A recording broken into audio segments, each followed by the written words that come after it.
That's good.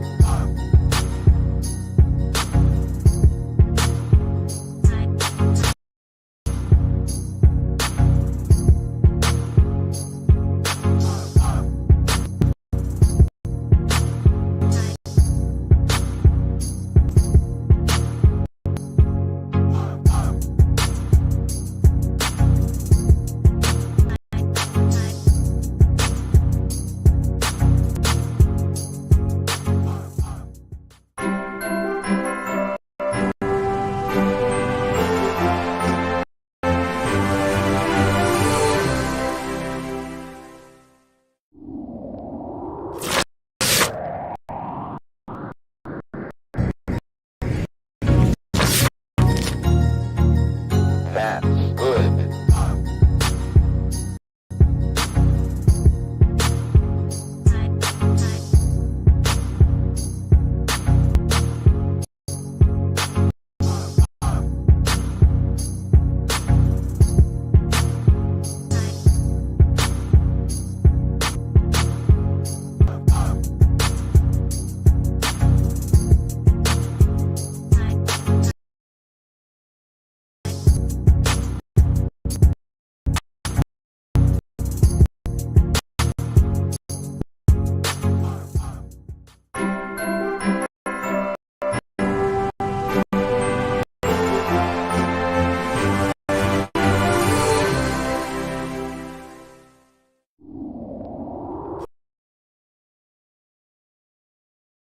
Greetings, everybody. Hope you're okay. Hope you're fine.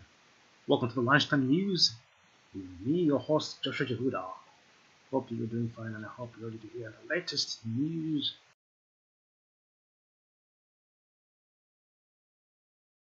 Great day today, and we're going to talk about a lot of events happening. So stay tuned for the next hour as we go through the latest news and global headlines. Welcome. And we're going to talk about our events coming up soon, so don't forget to join us. Don't forget to join us for the Spring Equinox celebration coming this March on the 19th to the 21st. It's going to be a 3-day event, so stay tuned for 3 days. We're going to talk about spring for those who are lovers of nature.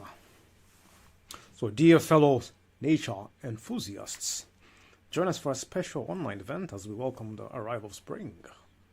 That is the season of renewal, growth, and transformation. From Tuesday, March the 19th to Thursday, March the 21st. So immerse yourself in a celebration that explores the history, astronomy, and astrology of the spring equinox. So definitely it's going to be a 3-day event. So grab your tickets if you want to join us live. Grab your tickets and come join us live. Definitely, if you want a ticket, you can click here. Tickets are all here, so grab your ticket and join us if you want. If you're interested, if you want to come live, click on the link and join us. For a small fee, you can come for 3 days. Enjoy with us, learn about spring, meet new people, learn more about Ariyel Academy, and much more. So definitely that is the event. So set the destiny calendar, come down and join us.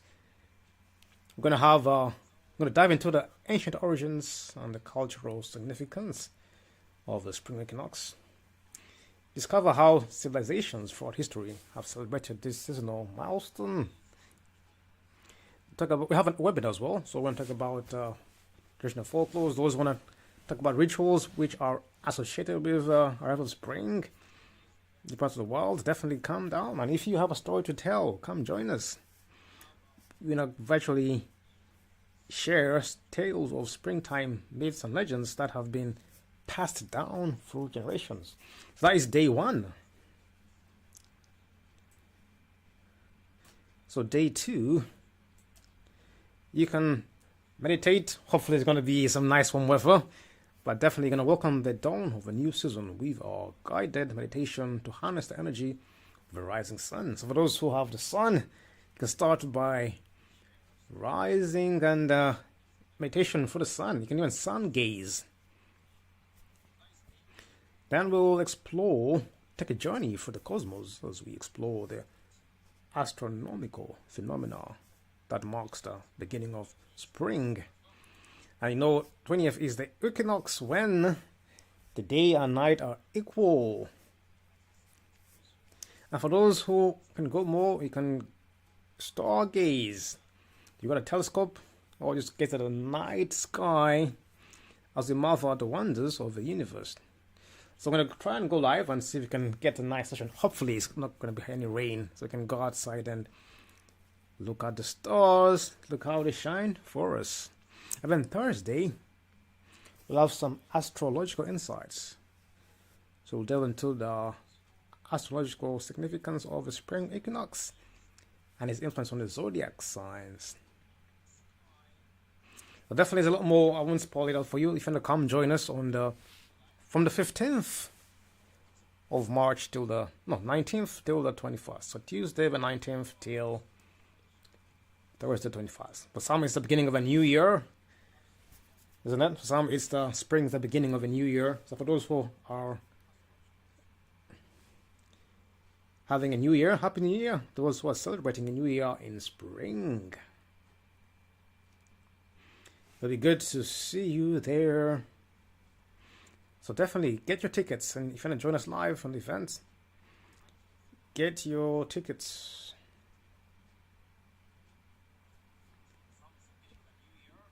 Get your tickets. So that's the event coming up, and that will be next week from March the 19th to March 21st. Alright. So some more of our events coming up before we go into the news. This is good news. So we also have Emerald Book Club celebrates Women Authors. As we all know, March is Women's Month, so we're going to celebrate women authors. We normally have an end of month meeting on the last Wednesday of the month. So this last Wednesday, which is March 27th, we're going to have our book club with women authors. So definitely, if you're a women author or female author, come and join us.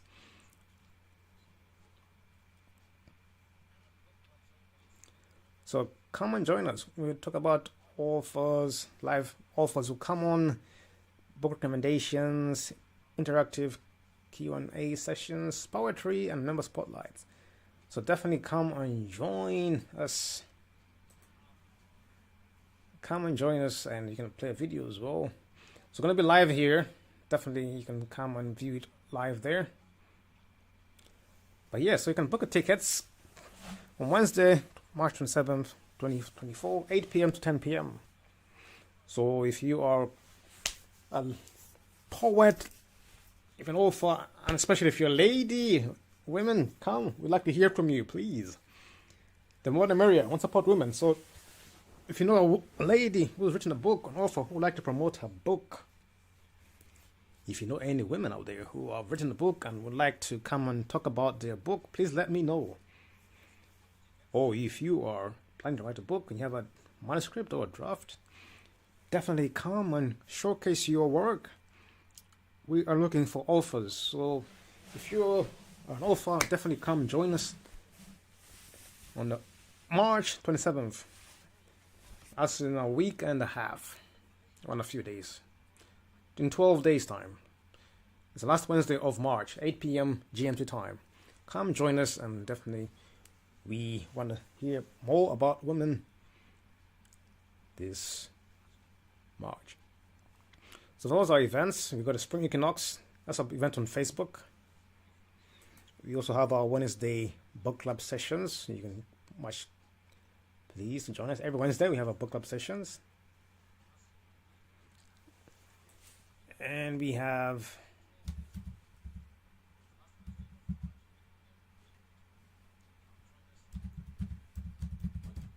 let's see, if you search for it as well on Facebook, you can have many pages, many groups. All these people are celebrating Women's Day, so definitely have a look and check them out. Women's Month. There you are. We changed our photo. So that is the group for those who have responded. We have 12 people who have responded. So yeah, you're welcome to join us this March 27th. A literary extravaganza. Ooh, I can't wait. So get your tickets. If you want to come on live, get your tickets. We will stream the event live. But if you want to come on to the live where you can have questions and answers, ask questions, or talk to people, then definitely get a ticket. If you want to read the video afterwards, then you can wait. But definitely, I suggest you come on live and don't miss the experience. To network, to ask questions, to present. I can't wait to see you. So definitely, we would like to see you end of March. So those are events which are coming up. And yeah, we'll see you there. When you get Spring Equinox, here we are. Get some tickets for Spring Equinox. Celebration, embracing renewal and rebirth. So those are our events which I wanted to share with you. But from that, let us go now to the world, our events.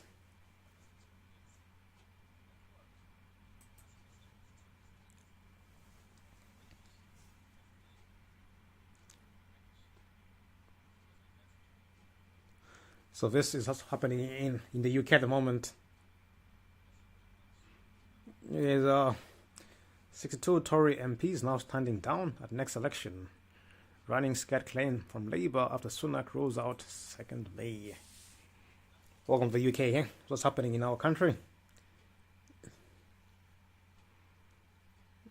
That is what is happening live in the UK at the moment. You can read for the article from the normal.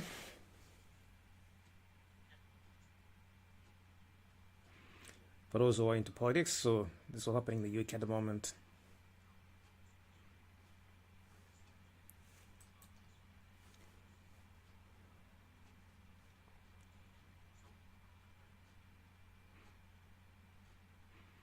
We've got tributes here of the Prince paying tribute, much more.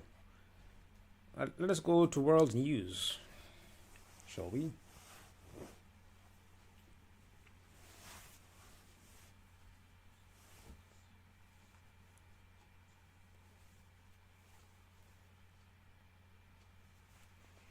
We got here world news.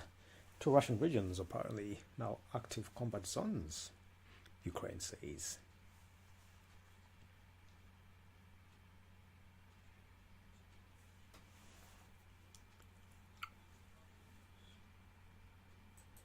While we are waiting,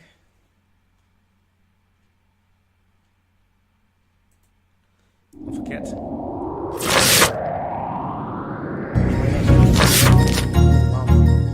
That's good.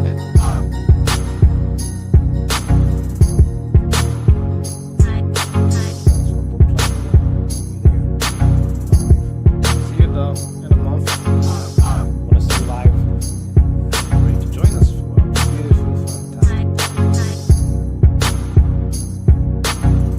celebrating all women authors. Come join us. Come on, come on.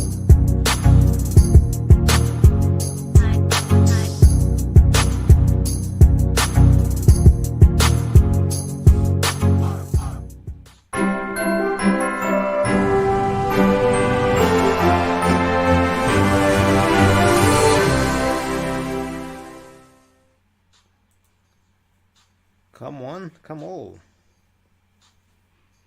It's gonna be a nice party. Gonna celebrate reading, enjoying the self-discovery program. So come join us. We can't wait to see. That's good. While you're waiting for that, what's the news?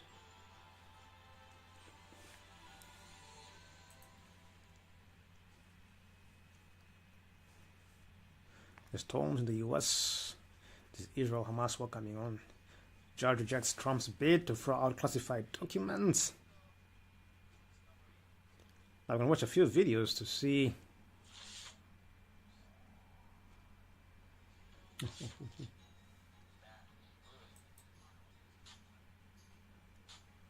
A few videos that will help us know what's happening around the world. So here, people shouted that they will kill me. Jewish people ready to flee from Belgium and rise in anti-Semitism. What are your thoughts on this? On anti-Semitism happening around the world? A couple of months ago I went with friends and we were chased and people were, kids were screaming, "I want to die, we'll kill you." People are scared. We really feel it that it's much, much worse than it was before.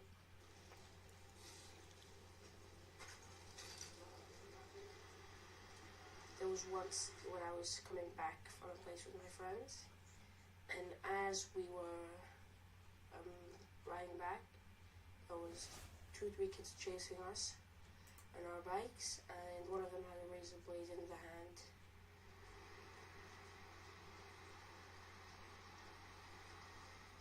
And they were shouting and screaming at us, and yeah, scary. And how does that make you feel? Sad, unsafe. A few things that I've had to change was that I have to cover my head. I need to hide my couple and keep low profile just because I know someone could start doing things, and it makes me feel unsafe when I enter the Jewish community.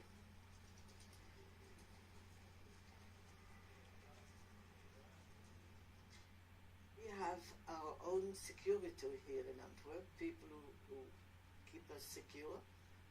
And they had a lot of people phoning them, harassment. They tried to take the kippot from the men's head. Anna and Charlie. Yeah. So these are the guys that saved your life. That's really. the one to save my life. And without memory, there's no future. That's my motto, right? And that's King Philip's signature. And the Minister of Foreign Affairs. People who had family who didn't come back from Auschwitz, they certainly do. They are very scared. They think it's going to start again.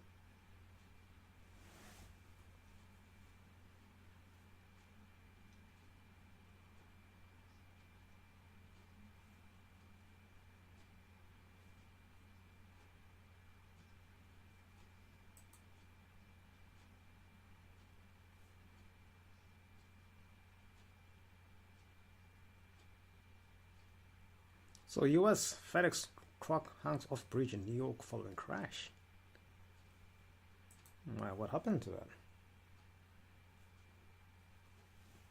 At Tesco, get Cadbury extra large eggs for just £3.50 with your Tesco Club card. Expect a bigger Easter with Tesco.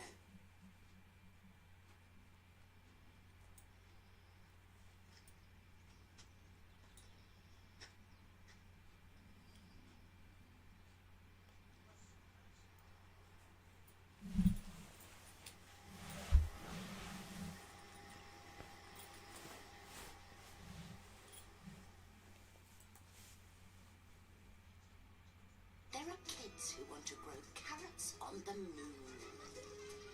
Become a doctor for spiders. But to dream big, some children need a helping hand. That's why.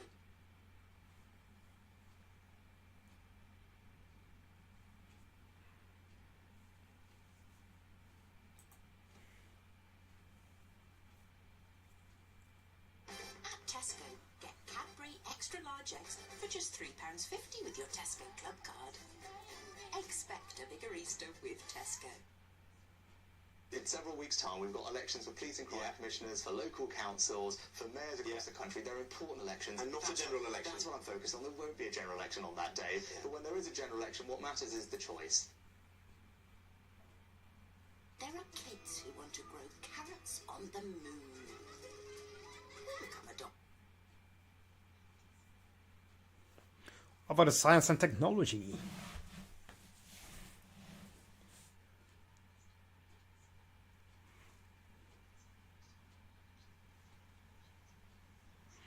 This is a good one.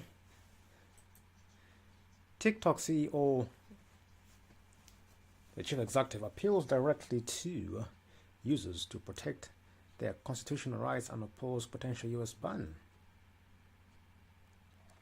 In a video to TikTok's millions of US users, Xu Zichu said the app will be banned in the US if a bill concerning its ownership gets final approval in the Senate. Where is the video?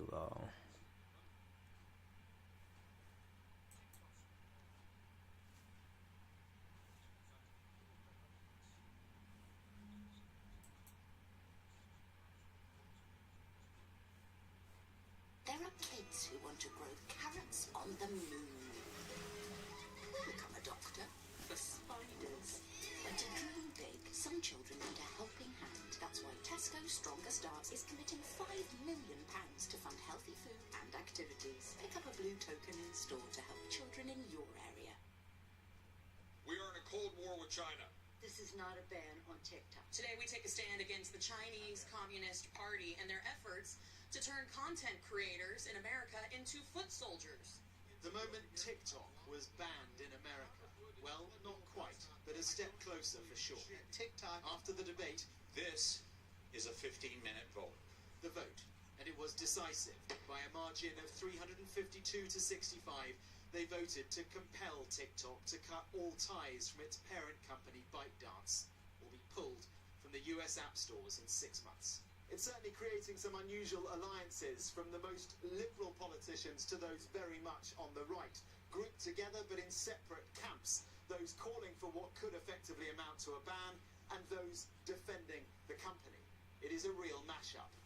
I'm a little upset. It's caused a storm on TikTok, of course, The app that I rely on to keep my business alive. because for many, it's much more than a time waster. Because I'm going to keep making a lot of noise about how I want to keep TikTok, not as a content creator, but also as a business owner and as a young American. In Beijing, with a hint of hypocrisy given that American social media companies are banned there, the foreign ministry spokesman was predictably unimpressed, saying there is no evidence of national security risks, that it smacks of hegemony, and that it'll backfire. China is a bipartisan bogeyman for America, hence the unusual alliances. But hints of misunderstanding too. ByteDance is a private company and has no Chinese Communist Party stake or board member.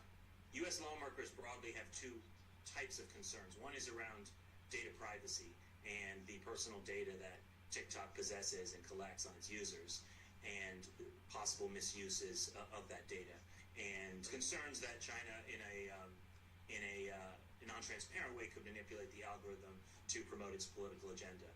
I think this concern is more well-founded than the data privacy concern, but I think the issue is these concerns are far broader than TikTok. The discourse has hints of xenophobia as well. Here's the boss of TikTok on Capitol Hill earlier this year. Have you ever been a member of the Chinese Communist Party? Senator, I'm Singaporean. No. Have you ever been associated or affiliated with the Chinese Communist Party? No, Senator. Again, I'm Singaporean. And contradiction. The Biden 2024 campaign is on TikTok, but he says he would sign the bill into law. No surprise then that Donald Trump is against it. There is little chance of ByteDance and TikTok separating, but a high chance of political delay and legal challenges. Americans will be scrolling for some time yet. There are kids who want to grow carrots on the moon. Become a doctor for spiders.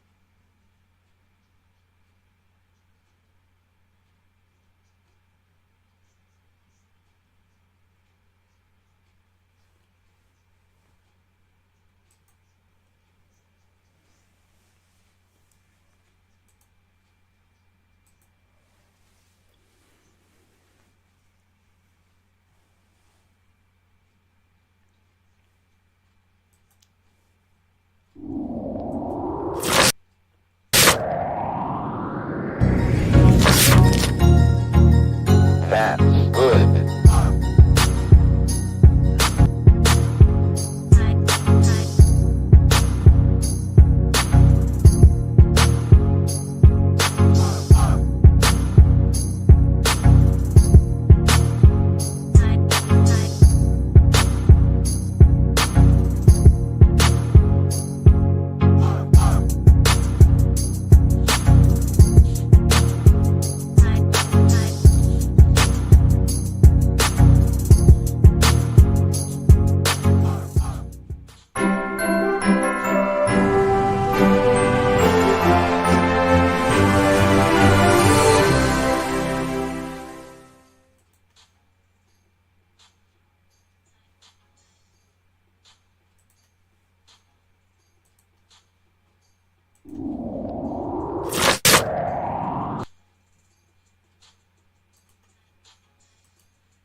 Seconds into flight, we are feeling the rumble. We are seeing 33 out of 33 Raptor engines ignited on the super heavy booster. Booster and ship, avionics, power, and telemetry nominal. Acquisition of signal, focus grid. Continuing to get good call outs. Our trajectory looking nominal, systems looking nominal. Just amazing to see all 33 lit up once again. Do its flip and then moving the boost back burn, setting it up for eventual splashdown in the Gulf of Mexico.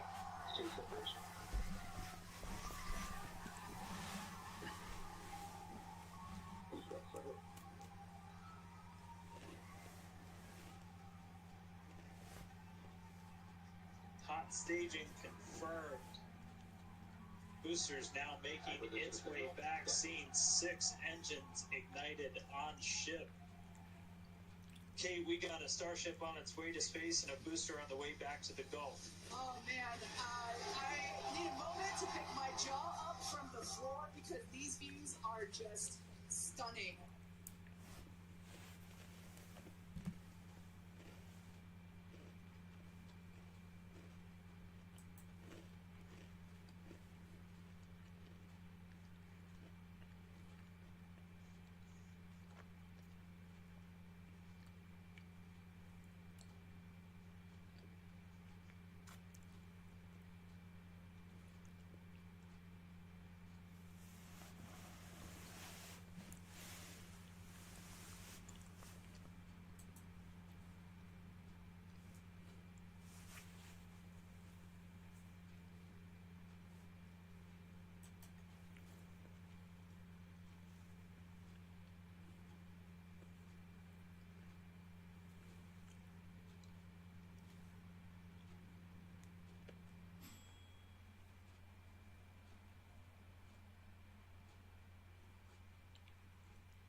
the UK government has set out a new definition of extremism.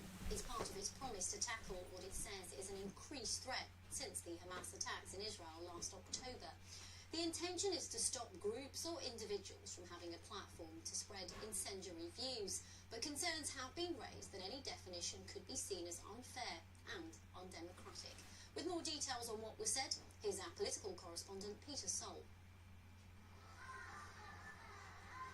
This has become a regular sight at weekends in our cities. Thousands of people taking to the streets in protest at Israel's actions in Gaza. The current conflict in the Middle East has prompted a political debate, not just about the fighting there, but about the impact on community cohesion here. In recent weeks and months, we have seen a shocking increase in extremist disruption and criminality. In a surprise speech on Downing Street 2 weeks ago, the Prime Minister warned that extremists were trying to tear us apart. But who exactly are these so-called extremists? Well, today the government has published a new definition of extremism. It's described as the promotion or advancement of an ideology based on violence, hatred or intolerance that aims to negate or destroy the fundamental rights and freedoms of others and undermine the UK's system of democracy and democratic rights, or intentionally create a permissive environment for others to do that. It's the brainchild of the Community Secretary. Michael Gove told the Commons that groups that fall foul of the term will, in effect, be blacklisted, excluded from government meetings and funding. We are in no way intending to restrict freedom of expression, religion or belief. But the government cannot be in a position where, unwittingly or not, we sponsor, subsidise or support in any way organisations and individuals opposed to the freedoms we hold dear. He proceeded to name some of those organisations. The British National Socialist Movement and Patriotic Alternative, who promote neo-Nazi ideology, argue for forced repatriation, a white ethno-state and the targeting of minority groups for intimidation, are precisely the type of groups about which we should be concerned and whose activities we will assess against the new definition. And he also said some Muslim groups gave rise to concern. Labour, though, want more. Today's statement does not go far enough, and regardless of how workable and effective this new definition and centre of excellence is, this announcement will not be enough. And some organisations already feel got at. Communities are very concerned at this time as to how the government is going to apply this consistently and equally, given that it's not a legal definition, but one that they have arbitrary power to choose. All of this is pretty fundamental to our democracy. We expect our politicians to defend people's right to speak out, no matter how unpalatable their views might be. But we also expect them to protect the values that most of us hold dear. Those currently in power hope that they've struck the right balance. Peter Saul, BBC News. Well, to get more reaction to that story, we can go now to Brendan Cox. Now, Brendan Cox co-founded the organisation Survivors Against Terror. That was, of course, after his wife, the Labour MP Jo Cox, was murdered by a far-right extremist in 2016. Welcome to BBC News, Mr Cox. First of all, I'd like to get your reaction to what we heard from Michael Gove today. I think it's good that the government are talking about extremism. Post the 7th of October, there's been a real upsurge both in anti-Semitism and Islamophobia, and that's making British citizens feel less safe on our streets, so we have to do something about it. The question really is, how do we do that? And for me, there's two critical things that we need if we're going to defeat extremism. The first is that we need there to be a political consensus around what extremism is, what our strategy is, and I think in recent weeks we've really undermined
So what are your thoughts on this story or about Elon Musk? Is he right about OpenAI? Is he wrong but for the wrong reasons? So the world's second richest man accuses Sam Altman of putting profits over the good of humankind. What are your thoughts? I won't read the whole article, but what are your thoughts on Elon Musk and OpenAI? Should it be controlled? Should it be set free? Should we have rules to follow that? Let me know. What are your thoughts on that?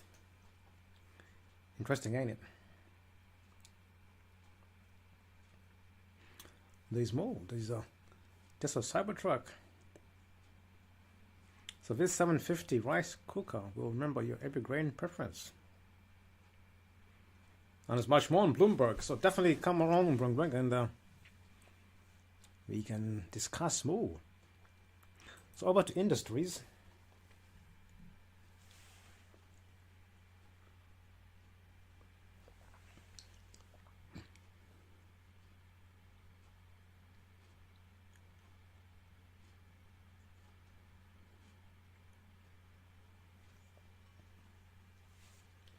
As you can see, a lot of news happening in the world.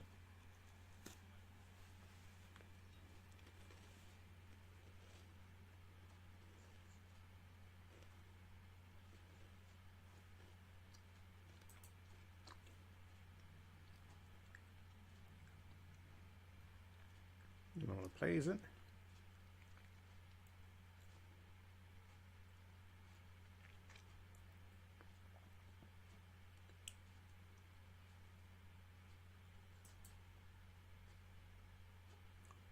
No, it's not coming on.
As you can see, there's a lot of news here. Sri Lanka's economy expands. Nigeria set for a big rate. Jared Kushner's firm's eyes $1 billion property. UK inflation expectations fall to lowest. Croatia to vote in April. The middle class is getting squeezed. American debt stings like never before. Why having a baby isn't really bad for the planet.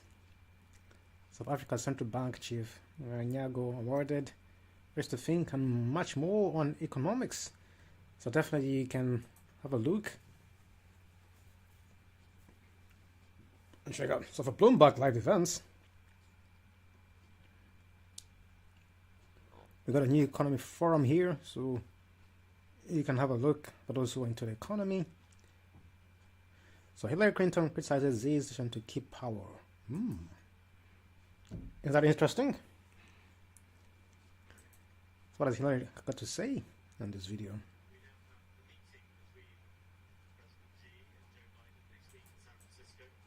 There was a nice line from the Singaporean foreign minister here where he said, yes, the weather might get a bit better, we might have a deal on fentanyl, but the climate generally is getting worse between the US and China again. I think people would say it was better when you were around. Is there any sign of things getting better, or are they just going to get worse for a while and then maybe stabilize? Well, I'm hoping that more comes out of the meeting. It certainly is a confidence-building opportunity. There hasn't been as much interaction until relatively recently between the Chinese and the United States governments.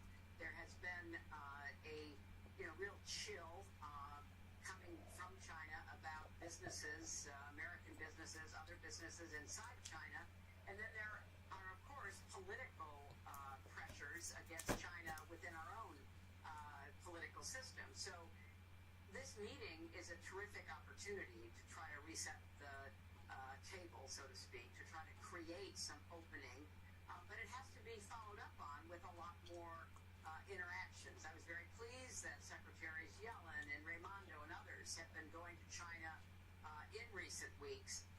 Nothing substitutes for the effort being made to have those kinds of meetings about strategic and economic concerns. I think a lot of what happens in the future really depends upon what Xi Jinping's goals are. Part of the reason it was somewhat more positive when I was there, and we had a very regular set of meetings, is because Hu Jintao was a Chinese leader who decided he would not stay for life. He would fulfill his term. He would follow the guidance of the Chinese Communist Party. There would be a transition, a new group of leaders, some holdovers, but other new faces would be in power. And so there could be a constant renewing of both the Chinese government and, through that, the American relationship. Once Xi Jinping decided to stay in office for life, that creates a lot of challenges within their own system, and I think we're seeing some of that with the removal of top officials, some of the economic problems in the Chinese economy, but it also creates a kind of chilling effect in terms of relations. I mean, how do you deal with somebody who's not going to be held accountable? Their system of accountability was certainly different from ours, but it existed, and now it doesn't. And so part of what I hope will come out of this meeting is an attitude by President Xi that he wants to get back to some kind of regular order, that he sees it in China's interest to really dig in with President Biden, develop a platform for discussions, for problem solving, look for ways to cooperate on whether it's climate change or other matters that may be of mutual interest to us. Really sending that signal. I think he will find a receptive partner with President Biden if that's available.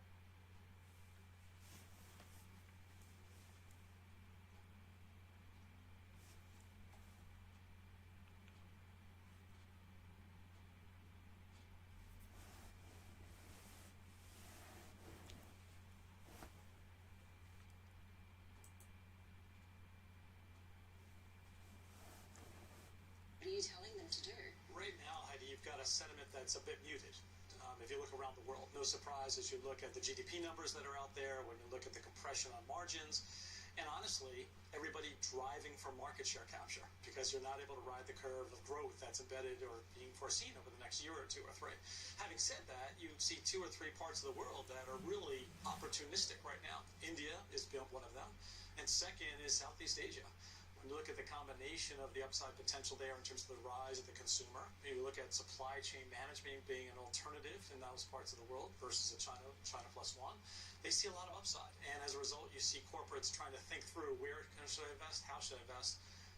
As I think about that risk tolerance, it becomes really important to actually measure the risks versus the returns right now, and that's where CEOs are spending a lot of their time. Yeah, so these are, newer, shinier markets. We know everyone loves India at the moment, and so they should for a lot of reasons, but does it counterweigh the risks and the downsides that we see in China? Not just the economic slowdown, but of course I've got to ask you about, the auditing regulation complications that we've seen.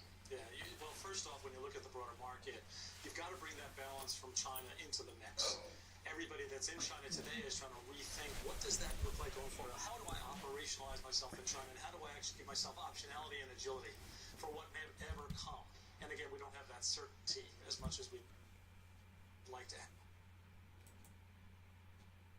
have at this point in time. But the upside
you.